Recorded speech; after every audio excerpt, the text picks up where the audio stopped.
Businessman. তোমার village কোথায়? কথাটা কি বলেন বুঝতে পারলাম না। নেটওয়ার্কের সমস্যা মনে হয়।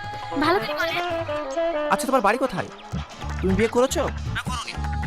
মা, আমি আই বড়, এখনো বিয়ে করিনি। তা বেশ।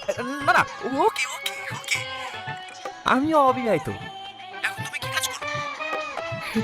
আমি একটা কোম্পানিতে গম করি। গম করো মানে? তুমি কি কোনো কোম্পানিতে গম টম পেশাই করে কাজ করো?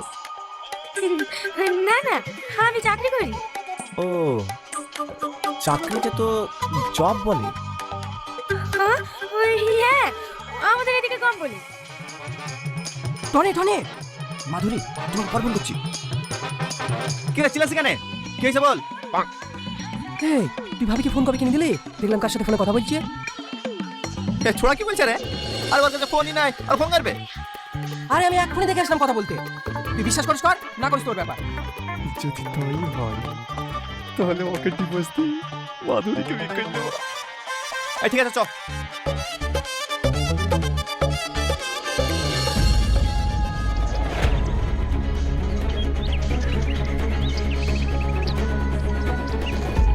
কি গো, এইভাবে কি করছো? মোবাইল দে। সারাদিন কোন স্বামীর সাথে কথা বলছে? কি?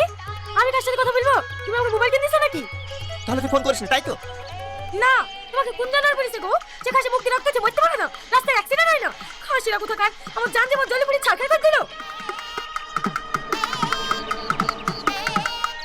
এই খুব সাবধানে রাস্তাঘাট পারোস, যেভাবে সাপলো। সাবলে তো কি হয়েছে? আমি তোকে সত্যি কথাই বলেছি। তাহলে অ্যাক্সিডেন্ট থেকে বেঁচে গেলি। যা বাইর যা।